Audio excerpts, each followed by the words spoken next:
Tashi do ju tregoj për një faqe e cila quhet Mozilla Development Network dhe kjo është një web faqe e cila do na ndihmon shumë për me mësu HTML, CSS, sepse ka shumë shembuj të ndryshëm të cilat shumë programuesa e llon vetë, si më thon, e përdori MDN për me mësu HTML, CSS.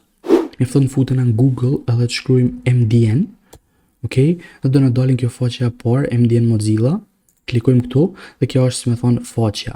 Dhe siç e shohim këtu kena çdo gjë lidhje me HTML-n, CSS-n, këtu kena edhe disa gjëra tjera, për shembull JavaScript, po e herë për herë s'po na duhen gjë këta.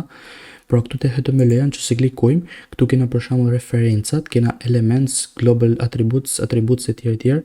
Ne po futni herë këtu te elements dhe po ta shikojmë këtu tek reference kena një si navigim ku nollen tana elementet e ndryshme HTML, cilat mund të përdorim, okay? Pra këto janë tana elementet e HTML që mund t'i përdorim.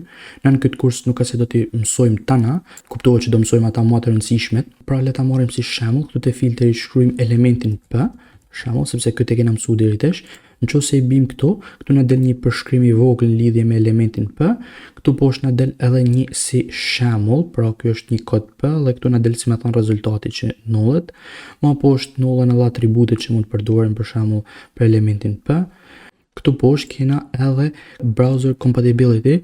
Kjo do me thonë a mbështesin këto shfletuesa këtu elementin P. Siç e shohim kena tana me tik këtu, do me thonë tanta shfletuesa e mbështesin elementin P, por mund kena për shembull elemente të tjera HTML të cilat ka shfletuese që nuk i mbështesin. Edhe është shumë e rëndësishme që sa herë që të përdorim një element të ri që nuk e dina a përdoren në tana shfletuesit me pa, sepse përdoruesit tonë nuk ka se do shohin faqen tonë prej Google-it, okay, prej Chrome-it.